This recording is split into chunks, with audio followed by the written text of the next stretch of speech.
요새는 공무원 경쟁률도 20대 1로 예전에 비해서 4분의 1 수준으로 줄었답니다. 예전에는요, 거의 한 100대 1에 가까울 정도로 공무원 인기가 대단했답니다. 근데 지금 와서 보니까 공무원 인기도 되게 줄어들고 있는 거죠. 처우가 낮다, 사람들이 공무원들 욕을 많이 하더라, 회피하더라, 이러면서 공무원 관련해서 사람들의 인식이 좀 많이 낮아진 것 같습니다. 요즘 세대들, 청년들, 끈기가 낮다. 비정규직에서 정규직으로 이동, 중소기업에서 대기업으로 이동이 어려워서 더욱더 취업 첫걸음에 쉽게 결정하지 못해서 그런 일이 벌어진다. 이런 얘기도 맞는 것 같습니다. 지금 고립되어 있고 언둔 상태에 있는 청년들이 54만 명이라고 얘기한답니다. 아들이 집에서 안 나온다며 밖으로 나가게 하고 뭐든 일하기만 해도 좋을 것 같다. 이렇게 얘기하는 부모들도 있답니다. 장기간 쉬다 보니까 뭐든 할 수 있는 게 없다. 자신감도 잃고 이제 미로 속에 헤매고 있는 이들이 적지 않답니다. 취업 실패로 단절된 삶을 살고 있는 청년들도 많답니다. 실패를 너무 많이 겪다 보니까 그렇게 됐다라고 얘기하는데 참 씁쓸한 것 같습니다. 앞으로 우리네 삶이 좀 많이 변해간다라는 이야기를 하고 싶은 거고요. 앞으로 우리는 시간이 지날수록 더욱더 격차 사회가 심해지는 것 같습니다.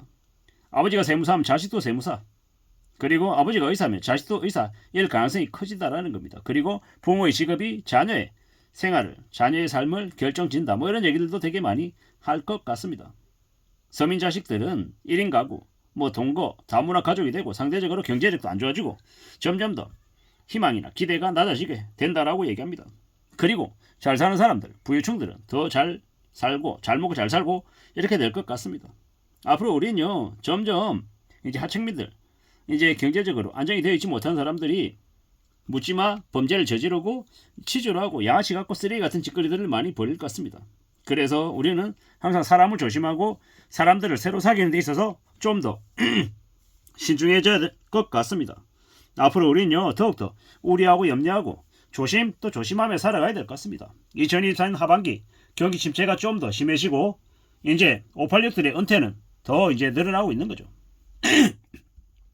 앞으로 우리는 더욱더 우려하고 염려하며 살아야 될 것 같습니다. 참 많은 생각들이 들죠. 지금 이래저래 지방정부든 중앙정부든 여러 곳이 국책사업도 멈추고 정부가 돈을 지급 못해서 이래저래 좀 이제 엉망이 되어 있는 곳들이 되게 많답니다.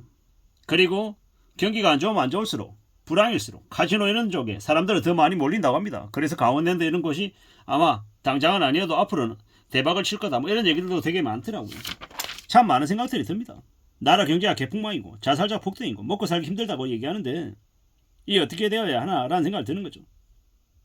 정치인들이 자신의 권력을 가지고 이제 막장 있으려는 나라가 지금의 한국입니다. 그래도 일본은 아베 전 총리를 그렇게 하고 다른 이탈리아나 독일 이런 쪽은 정치인들을 관련해가지고 이제 뭡니까? 국민들을 위해서 살게끔 많은 압력들을 넣다 보니까는 정치인들이 그래도 국민들을 위하려고 하는 척이라도 하는데 한국은 그러지 않는 것 같다라는 겁니다.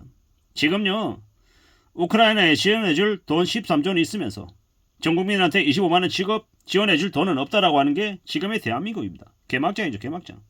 참 많은 생각들을 하며 지내야 되겠습니다. 우리는요, 정말로 정신 바짝 차리고 조심 또 조심하면서 지내야 될 것 같습니다.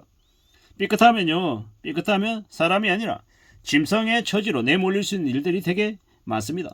마츠모토 세이초의 짐승의 길이라고 하는 소설책이 있습니다. 그걸 보면요, 참 살아가는 삶이 참 무섭구나라는 생각이 듭니다.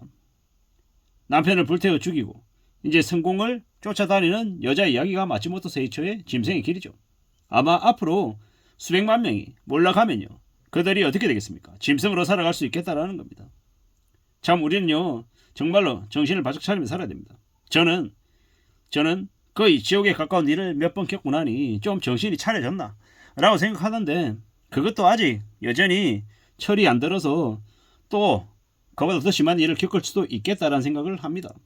정신 바짝 차리고 살아야죠. 지금은요, 어게인 2011년입니다. 2011년 뭡니까? 2012년입니까? 그 저축은행 사태가 터졌던 게요. 꽤 충격적이고 꽤 우려스러운 일들이 계속 벌어지는 거죠. 최근에 한국은행 총재가 기준금리 인하 안 하겠다라고 선언했습니다. 그게 무슨 얘기입니까? 참 충격적인 거죠. 가계부채 1위에 월급은 안 오르고 아파트 가격만 몇 배 오른 비정상적인 나라가 한국입니다. 비치게 되면요, 짐승으로 살아갈 수밖에 없다라는 겁니다. 1991년 일본이 대출 총량제 실행하고 일본이 짐승의 시대로 들어간 것, 우리는 잘 생각해 봐야 됩니다. 살아남기 위해서 선택하는 게 짐승의 길이었던 겁니다. 극도로 개인주의로 변합니다. 앞으로 우리는요, 안정적으로 최대한 현금성 자산을 늘리는데 집중해야 됩니다. 그거 말고는 없습니다. 신용대출까지 받은 주3대 대출자의 대출 절반이 답이 없답니다. 그들은요, 그 대출에 대한 이자로 앞으로 8%, 10% 이자를 물면서 살아야 됩니다. 그러면 어떻게 되겠습니까? 강제로 투잡해야 되고 쓰리잡해야 되는 겁니다. 주말에 쉴 수 있겠냐고요. 주말에 못 쉽니다. 금융권들이 주말에 쉬지 않고 일해서 허덕이며 이래서 이자 내놓으라고 아마 팔다리 다 묶어 놓을 겁니다. 이게 현실입니다. 지금은요, 절대로 금리 8%, 10%의 대출받아 집 사는 호가 되면 안 된다라는 겁니다. 빚내서 뭘 할 생각을 하지 말아야 된다라는 겁니다.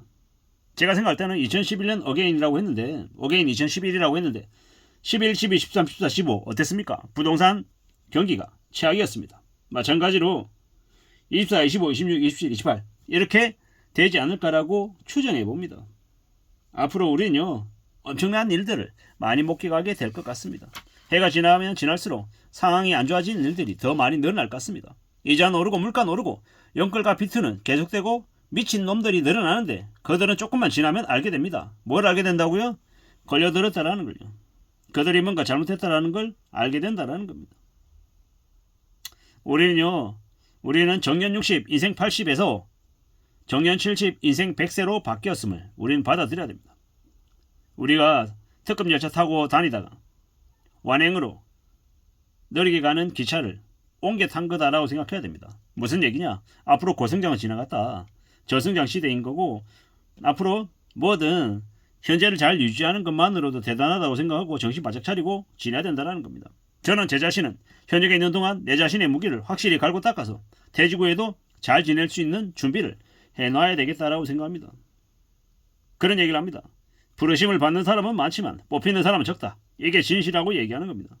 제가 건강도 챙기고 나의 계획도 잘 다듬어 나가고 하면서 나의 재능을 다듬어 놔야 되는 거죠. 그래야 살아갈 수 있다는 겁니다. 지금은 매우 무서운 시대에 우리가 살고 있다는 걸 정신을 좀 차리고 지내야 됩니다. 2024년 하반기보다 25년, 26년이 더 어렵고 그 이유가 더 어려울 것 같습니다. 월급이 나오는 것만으로도 감사하다라고 생각하며 지내야 됩니다. 경제적 자유는 개소리하면 안 됩니다.